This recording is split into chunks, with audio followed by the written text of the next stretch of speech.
बाहर थी थोड़ा, वहाँ से मेरे वीडियो शूट होते थे और आप लोगों ने मेरे वीडियो को बहुत ज़्यादा प्यार दिया, क्योंकि मैं अपनी कमी जानती हूँ कि मैंने कोई बहुत अच्छे वीडियो नहीं बनाए हैं।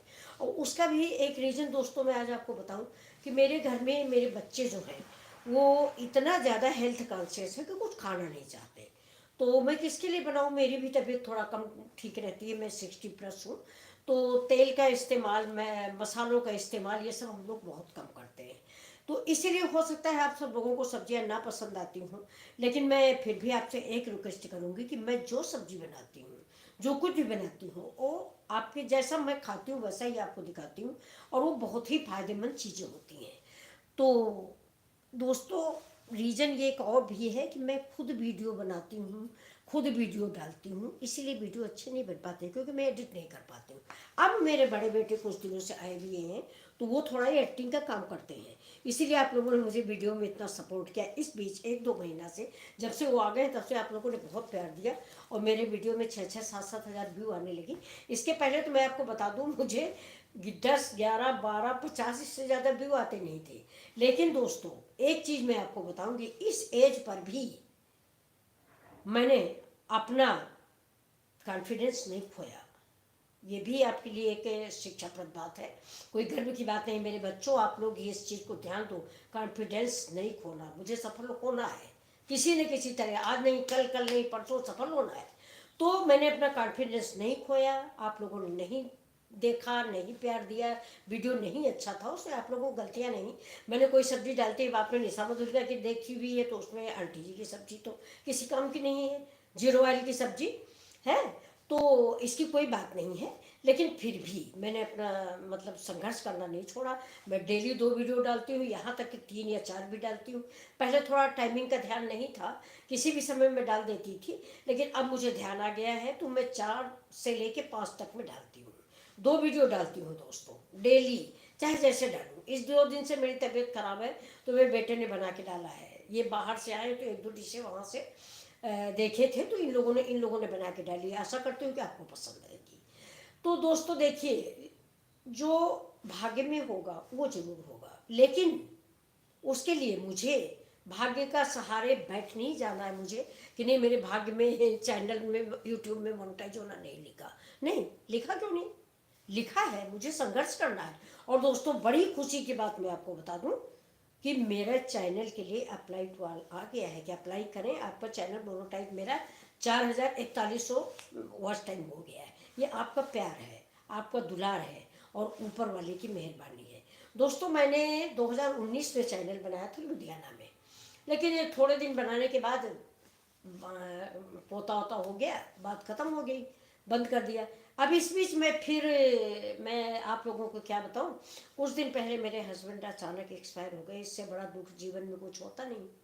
तो मैं सारा दिन लेटे 22, आपको क्या बताऊं, 29 सितंबर 2022 को 10 मिनट के अंदर 10-11 पर उन्होंने मुझसे बात की, 10-15 में एक्सपायर हो गए, हार्ट अटैक हो गया।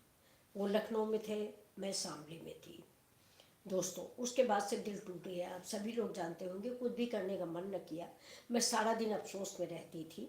इसके बाद मेरी बेटी ने, जो कि एक पुलिस ऑफिसर है, उसने मुझसे कहा कि आप दिन भर ऐसे ही सोचोगी तो आप डिप्रेशन में चली जाओगी। हमने कहा हाँ, ये बात तो है, लेकिन मैं दिन भर सोचती थी वही पुरानी बातें, कैसे शादी हुई, कैसे ब्याह हुआ, कैसे क्या हुआ, या अब अगली ज़िंदगी कैसे पार होगी, यही सोचते रहते थे सारा दिन। चेहरा भूलता ही नहीं था कि कैसे 10 बजे 10-11 पर उन्होंने मुझसे बात की, 10-15 पे नहीं रहे, ऐसे कैसे हो गया।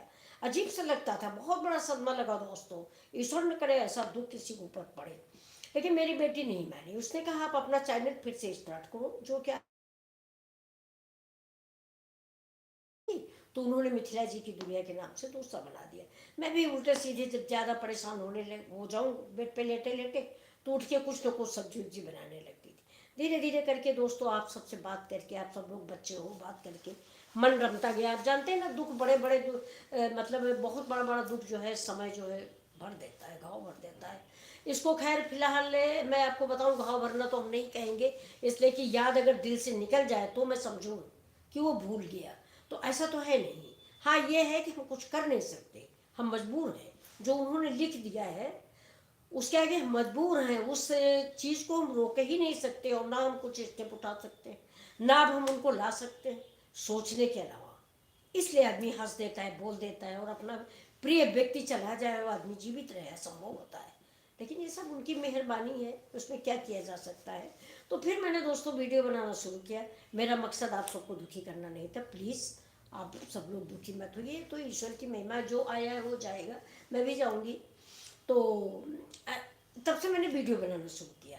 जैसे आप लोगों से मैं वीडियो में बोल लेती हूँ, कुछ भी बात कर लेती हूँ, जैसे मन बिल्कुल से अंदर से तरोताज़ा हो जाता है कि जैसे मैंने किसी से बात किया। आप समझते होंगे अकेले रहना ज़िंदगी की सबसे बड़ी दुर्गत होती है। डिप्रेशन में आदमी चला जाता है, अकेले पढ़े पढ़े पढ़े पढ़े, कितना पढ़ो कितना करो क्या नहीं, कुछ समझ में नहीं आता। तो ये हमारी बेटी का बहुत बहुत धन्यवाद कि उसने मुझे ये वीडियो बनाया, जो मैं आप लोगों से आज रूबरू इन्वॉल्व हूँ। तो दोस्तों इसके बाद फिर मुझे सब लोगों ने कहा कि अब आप लाइव आया करिए। तो मैंने शायद 2-3 बार मैं आ चुकी हूँ, आज फिर मैं आई हूँ। उम्मीद करती हूँ कि अगर आप लोगों को हमारी बातचीत पसंद आएगी तो मैं अक्सर आया करूँगी, आपसे बातचीत करूँगी। मेरा फ़ोन नंबर भी आपके पास है, आप लोग मुझे फ़ोन कर सकते हैं। और मैं दोस्तों पोस्ट ग्रेजुएट हूँ और इसके बाद भी मैं 60+ भी हूँ। मेरे 2 बच्चे हैं, एक बेटी है, 2 बच्चे हैं। तो मेरी फैमिली अच्छी फैमिली है, आपके आशीर्वाद से तो अच्छा चल रहा है। चलिए मैं आज आपको इसी बात पे एक कहानी सुनाना चाहूँगी। आप सभी लोग जानते होंगे, बहुत पुरानी कहानी है, लेकिन मैं रात रात में कभी लेटती हूँ तो उसको बहुत याद करती हूँ कि मेरे फादर मुझे सुनाया करते थे कि अपने यहाँ बनारस एक जगह है जिसको काशी जी बोला जाता है। तो आप सभी लोग बच्चे जानते होंगे, आज के बच्चे बहुत ब्रिलियंट हैं। हम लोग क्या थे, आज के बच्चे बड़े ब्रिलियंट। मेरा इतना बड़ा सा नाती पोते हैं, दोनों दोनों इंग्लिश में बात करते हैं। हम लोग शिक्षक से ABCD सीखे हैं और वो लोग अभी से बात करते हैं, 4-4 5-5 साल के हैं। तो आप लोग बहुत ब्रिलियंट हो, ऐसी बात नहीं है, भगवान करे आगे बढ़ते रहो। तो काशी जी जो है दोस्तों, उसको कहते हैं कि वो इंडिया से अलग है, उसको भारत से अलग माना जाता है। एक बार वहाँ पर बाबा विश्वनाथ जी हैं, प्रणाम करते हैं उनको। तो बाबा विश्वनाथ जी हैं, उनके दर्शन करने यमराज जी आए। यमराज जी आए तो वहाँ पर एक कबूतर जो था वो दाना चुग रहा था। तो कबूतर, यमराज जी ने उसको देखा तो यमराज जी को हंसी आ गई उसको देख के, कबूतर को। इसके बाद यमराज जी अंदर चले गए। जब यमराज जी अंदर चले गए तनी देर में विष्णु भगवान आ गए। विष्णु भगवान का वाहन गरुड़ है, आप सभी लोग जानते हैं। तो गरुड़ जी से विष्णु भगवान उतरे और विष्णु भगवान भी बाबा भोले के दर्शन करने चले गए। बाबा भोले मेरे माता पिता हैं, मैं उनको अपना माता पिता ही मानती हूँ।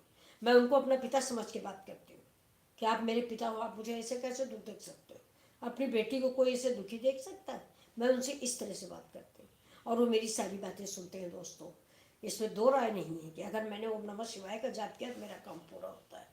देखिए मेरी जिद थी, मेरे कोई वीडियो अच्छे नहीं बनते, कुछ भी नहीं होता है, लेकिन मेरी जिद थी कि बाबा मुझे मोनोटाइज करवा देना। और देखिए मेरे पिता ने मोनोटाइज करवा दिया। तो दोस्तों उनके दर्शन करने विष्णु भगवान भी अंदर चले गए। मैं अपने सब्जेक्ट से थोड़ा हट गई थी। वो दर्शन करने चले गए तो इधर वो जो कबूतर था वो सशंकित सा बैठा था। गरुड़ भगवान ने पूछा कि भाई क्या बात है, तुम क्यों इतनी उदास बैठे हो, वो दाना चुगो ना। उसने कहा क्या दाना चुगूं, अभी यमराज जी गए थे, मुझको देख के हंस रहे थे। तो गरुड़ ने कहा कि तुमको देख के हंस रहे थे, इसका क्या मतलब है? तो उन्होंने कहा इसका मतलब ये है कि हो सकता है मेरी मौत आ गई हो। मतलब यमराज का हंसना तो खराब है ना, मुझे देख के हंस लिए, इसलिए मुझे लगता है कि मेरी मौत आ गई है आज ही। तभी उनको हंसी आई। गरुड़ ने कहा अगर ऐसा है तो मैं तुम्हें मरने नहीं दूंगा, चलो तुम मेरी पीठ पर बैठो, मैं तुम्हें ऐसी जगह छिपा के आऊँगा कि तुमको कोई वो जान ही नहीं पाएंगे तुम कहाँ हो। बस कबूतर बैठ गया, देखिए होनी होती है ना। अब कबूतर बैठ गया पीठ पे और कबूतर के लेके वो हिमालय की कंदरा में छोड़ के आ गए। तो लंबा सफ़र किए थे, कहाँ बनारस कहाँ हिमालय, तो हाँफ रहे थे। तो विष्णु भगवान और यमराज जी दोनों दर्शन करके जब महापिता के निकले तो उन्होंने, विष्णु जी ने कहा कि मुझे आधा घंटा हो गया मंदिर में बैठे हुए, अभी तुम्हारी थकावट नहीं दूर हुई, हाँफ रहे हो? तो गरुड़ ने कहा नहीं ऐसी तो कोई बात नहीं। तो कह लगे कि फिर क्या बात है? तो उन्होंने बताया कि भैया कि यहाँ पे कबूतर दाना चुग रहा था और यमराज जी हंस रहे थे उसको देख के, तो मैं उसको छिपाया, कोई पाएगा नहीं। अब इतना सुनना था कि यमराज जी ने काली पीट के बहुत तेज से हंसे। तो विष्णु भगवान बोले कि अब क्यों हंस रहे हो भाई आप? तो उन्होंने बताया मैं इसी बात के लिए तो हंसा था। तो गरुड़ ने कहा किस बात के लिए? कहला मैं इस बात के लिए हंसा था कि आज इस कबूतर की मौत हिमालय की कंदरा में बिलौटा के नोचने से होने वाली, बिलौटा आप समझ रहे थे, बिल्ली से बड़ा जो होता है उसको हमारी तरफ बिलौटा बोलते हैं, बनबिलाव बोलते हैं या बिलौटा बोलते हैं। तो उससे बिलौटा के खाने से होने वाली। तो मुझे हंसी इसी बात पर आई थी कि आज ब्रह्मा जी झूठे हो गए, क्योंकि ये छोटी सी चिड़िया ये हिमालय की कंदरा में आज उड़ के पहुंच नहीं पाएगी। तो इसलिए मैं हंसा था। और देखिए विष्णु जी कि ब्रह्मा के बात कितनी सही निकली कि वो कबूतर जो है वहीं पहुंच गया जहां आज उसकी मौत है। तो गरुड़ बोले कि नहीं, ऐसा हो ही नहीं सकता। कहला चलो देख लो चल के। तो यही टाइम था उसकी मौत का। बस दोनों लोगों को गरुड़ जी ने फिर बैठाला, विष्णु को भी यमराज को भी। पहुंचे हिमालय के कंदरा में। जब वहां गए तो वहां देखा तो सच में उस कबूतर को बिलौटा नोच के खा रहा था। तो ये देखिए कि आप अगर विष्णु भगवान वहां वो कबूतर को गरुड़ भगवान वहां ना पहुंचाए होते तो क्या कबूतर मरता? नहीं। लेकिन कबूतर मरा क्योंकि गरुड़ भगवान वहां पहुंचा के आए। जैसे हमें अभी यहाँ से चलने में यहाँ ठोकर लगनी है तो मैं पानी लेने उठ जाऊंगी या आपसे बात करने के लिए उठ जाऊंगी, कुछ करने के लिए जरूर उठूंगी।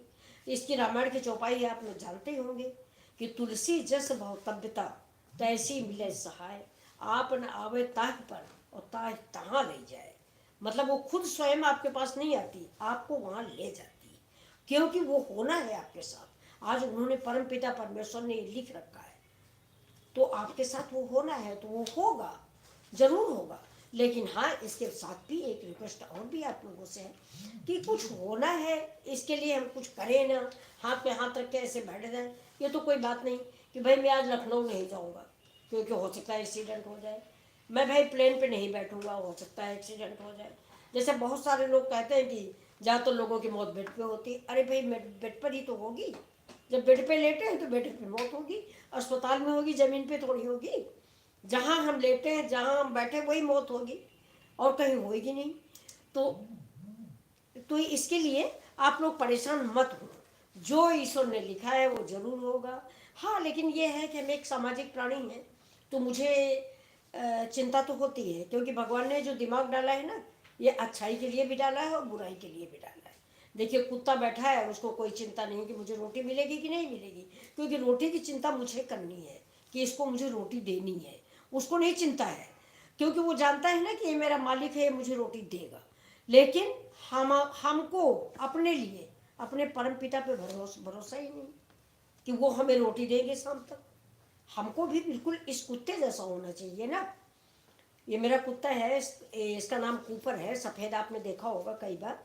इसको भरोसा है ना कि जिसने पाल रखा है वो रोटी देगा। मैं क्यों प्रयास करूं, बैठा है आराम से। लेकिन हम लोग हाथ पाँव मारे जा रहे हैं, हाथ पाँव मारे जा रहे हैं। इस उम्र पर भी यूट्यूब पे खाना बना रहे हैं कि मोनोटाइज हो जाए, मोनोटाइज हो जाए, नाम हो जाए, ये हो जाए, वो हो जाए, हैं, रिश्तेदारों में परिचय हो जाए। सही है ना दोस्तों? तो क्योंकि इस कुत्ते को हम पे भरोसा है, लेकिन हमको अपने परम पिता पे भरोसा नहीं है कि उन्होंने मुझे पैदा किया है, उन्होंने मुझे इस दुनिया में भेजा है, तो इसकी भी व्यवस्था वो करेंगे। पेड़ पे बैठी हुई चिड़िया नहीं गिरती ज़मीन पर, तो मैं कैसे गिर जाऊंगी? लेकिन मुझको भरोसा ही नहीं। मैं सोचती हूँ नहीं, अगर मैं कल की व्यवस्था नहीं करूँगी तो रोटी कैसे खाऊंगी? मैं अपने बच्चों को पढ़ाऊंगी नहीं तो मेरा बच्चा पढ़ेगा कैसे? मैं जगाऊंगी नहीं तो बच्चा जागेगा कैसे? मैं दवा नहीं दूंगी तो बुखार उतरेगा कैसे? जबकि फालतू की सोच है। जिसने पैदा किया दुनिया वही चला रहा, हम आप नहीं चला रहे हैं। दवा देने के लिए भी वही कह रहे हैं, दुआ देने के लिए भी वही कह रहे हैं। जो वो मुझे सजेशन मेरे दिल में डालते हैं वही हम करते हैं। आगे 1 इंच आप इतना बढ़ के दिखा दें, अगर परम पिता की इच्छा नहीं है तो आप इतना बढ़ के दिखा दें। मैं अगले दिन लाइव आऊँगी, आपको आंखों देखी बहुत सारी बातें बताऊँगी कि बहुत सोचा गया और कहीं कुछ नहीं हुआ। जो उन्होंने सोचा वही होता है।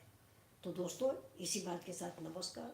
फिर से आपको नए साल की बधाई, नए साल की मुबारकबाद। Thank you. खुश रहें। नमस्कार।